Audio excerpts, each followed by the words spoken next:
किसी घने वन में एक बहुत बड़ा शेर रहता था। वह रोज शिकार पर निकलता और एक नहीं, दो नहीं, कई कई जानवरों का काम तमाम देता। जंगल के जानवर डरने लगे कि अगर शेर इसी तरह शिकार करता रहा तो एक दिन ऐसा आएगा कि जंगल में कोई भी जानवर नहीं बचेगा। सारे जंगल में सनसनी फैल गई। शेर को रोकने के लिए कोई न कोई उपाय करना जरूरी था। एक दिन जंगल के सारे जानवर इकट्ठा हुए और इस प्रश्न पर विचार करने लगे। अंत में उन्होंने तय किया कि वे सब शेर के पास जाकर उनसे इस बारे में बात करें। दूसरे दिन जानवरों के एक दल शेर के पास पहुंचा। उनके अपनी ओर आते देख शेर घबरा गया और उसने गरज कर पूछा, क्या बात है? तुम सब यहां क्यों आ रहे हो? जानवर दल के नेता ने कहा, महाराज, हम आपके पास निवेदन करने आए हैं। आप राजा हैं और हम आपकी प्रजा। जब आप शिकार करने निकलते हैं तो बहुत जानवर मार डालते हैं। आप सबको खा भी नहीं पाते। इस तरह से हमारी संख्या कम होती जा रही है। अगर ऐसा ही होता रहा तो कुछ ही दिनों में जंगल में आपके सिवाय और कोई भी नहीं बचेगा। प्रजा के बिना राजा भी कैसे रह सकता है? यदि हम सभी मर जाएंगे तो आप भी राजा नहीं रहेंगे। हम चाहते हैं कि आप सदा हमारे राजा बने रहें। आपसे हमारी विनती है कि आप अपने घर पर ही रहा करें। हर रोज स्वयं आपके खाने के लिए एक जानवर भेज दिया करेंगे। इस तरह से राजा और प्रजा दोनों ही चैन से रह सकेंगे। शेर को लगा कि जानवरों की बात में सच्चाई है। उसने पल भर सोचा, फिर बोला, अच्छी बात है, मैं तुम्हारे सुझाव को मान लेता हूं, लेकिन याद रखना, अगर किसी भी दिन तुमने मेरे खाने के लिए पूरा भोजन नहीं भेजा तो मैं जितने जानवर चाहूंगा मार डालूंगा। जानवरों के पास तो और कोई चारा नहीं, इसलिए उन्होंने शेर की शर्त मान ली और अपने अपने घर चले गए। उस दिन से हर रोज शेर के खाने के लिए एक जानवर भेजा जाने लगा। इसके लिए जंगल में रहने वाले सब जानवरों में से एक एक जानवर बारी बारी से चुना जाता था। कुछ दिन बाद खरगोशों की बारी भी आ गई।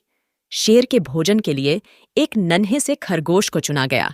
वह खरगोश जितना छोटा था उतना ही चतुर भी था। उसने सोचा, बेकार में शेर के हाथों मरना मूर्खता है। अपनी जान बचाने का कोई न कोई उपाय अवश्य करना चाहिए और हो सके तो कोई ऐसी तरकीब ढूंढनी चाहिए जिससे सभी को इस मुसीबत से सदा के लिए छुटकारा मिल जाए। आखिर उसने एक तरकीब सोच ही निकाली। खरगोश धीरे धीरे आराम से शेर के घर की ओर चल पड़ा। जब वह शेर के पास पहुंचा तो बहुत देर हो चुकी थी। भूख के मारे शेर का बुरा हाल हो रहा था। जब उसने सिर्फ एक छोटे से खरगोश को अपनी ओर आते देखा तो गुस्से से बौखला उठा और गरज कर बोला, किसने तुम्हें भेजा है?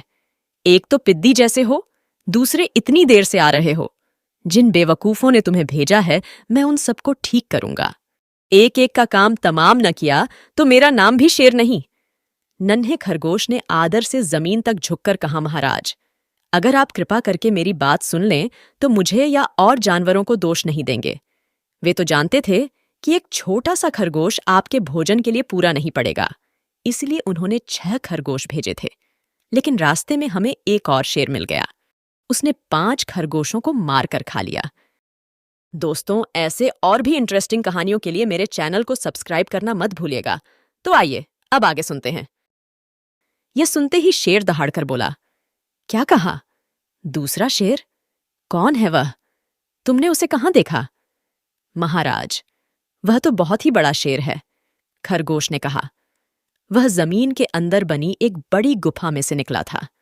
वह तो मुझे ही मारने जा रहा था, पर मैंने उससे कहा, सरकार, आपको पता नहीं कि आपने क्या अंधेर कर दिया है। हम सब अपने महाराज के भोजन के लिए जा रहे थे, लेकिन आपने उनका सारा खाना खा लिया है। हमारे महाराज ऐसी बातें सहन नहीं करेंगे। वे जरूर ही यहां आकर आपको मार डालेंगे। इस पर उसने पूछा, कौन है तुम्हारा राजा? मैंने जवाब दिया, हमारा राजा जंगल का सबसे बड़ा शेर है। महाराज?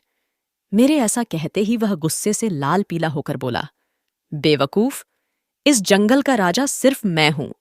यहां सब जानवर मेरी प्रजा हैं। मैं उनके साथ जैसा चाहूं वैसा कर सकता हूं। जिस मूर्ख को तुम अपना राजा कहते हो, उस चोर को मेरे सामने हाजिर करो।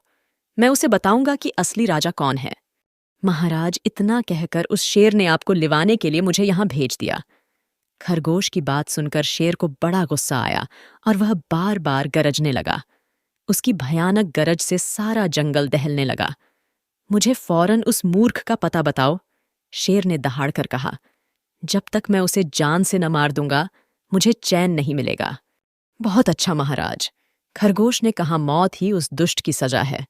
अगर मैं और बड़ा और मजबूत होता तो मैं खुद ही उसके टुकड़े टुकड़े कर देता। चलो, रास्ता दिखाओ, शेर ने कहा, और फौरन बताओ किधर चलना है। इधर आइए महाराज, इधर। खरगोश रास्ता दिखाते हुआ शेर को एक कुएं के पास ले गया और बोला, महाराज, वह दुष्ट शेर जमीन के नीचे किले में रहता है। जरा सावधान रहिएगा। किले में छुपा दुश्मन खतरनाक होता है। मैं उससे निपट लूंगा, शेर ने कहा। तुम यह बताओ कि वह है कहाँ? खरगोश ने कहा। पहले जब मैंने उसे देखा था तब तो वह यहीं बाहर खड़ा था। लगता है आपको आता देखकर वह किले में घुस गया। आइए, मैं आपको दिखाता हूं। खरगोश ने कुएं के नजदीक आकर शेर से अंदर झांकने के लिए कहा। शेर ने कुएं के अंदर झांका तो उसे कुएं के पानी में अपनी परछाई दिखाई दी। परछाई को देखकर शेर जोर से दहाड़ा।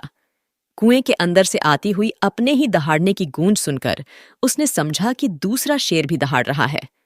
दुश्मन को तुरंत मार डालने के इरादे से वह फौरन कुएं में कूद पड़ा।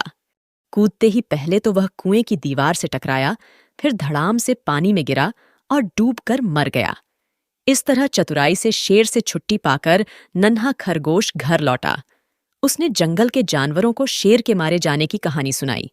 दुश्मन के मारे जाने की खबर से सारे जंगल में खुशी फैल गई। जंगल के सभी जानवर खरगोश की जय जयकार करने लगे। सीख: गौर संकट की परिस्थितियों में भी हमें सूझबूझ और चतुराई से काम लेना चाहिए और आखिरी दम तक प्रयास करना चाहिए। दोस्तों, और भी बेहतरीन कहानीकारों की इंटरेस्टिंग कहानियों के लिए प्लेलिस्ट पर क्लिक करना और साथ ही लाइक सब्सक्राइब करना मत भूलिए। सुनने के लिए धन्यवाद।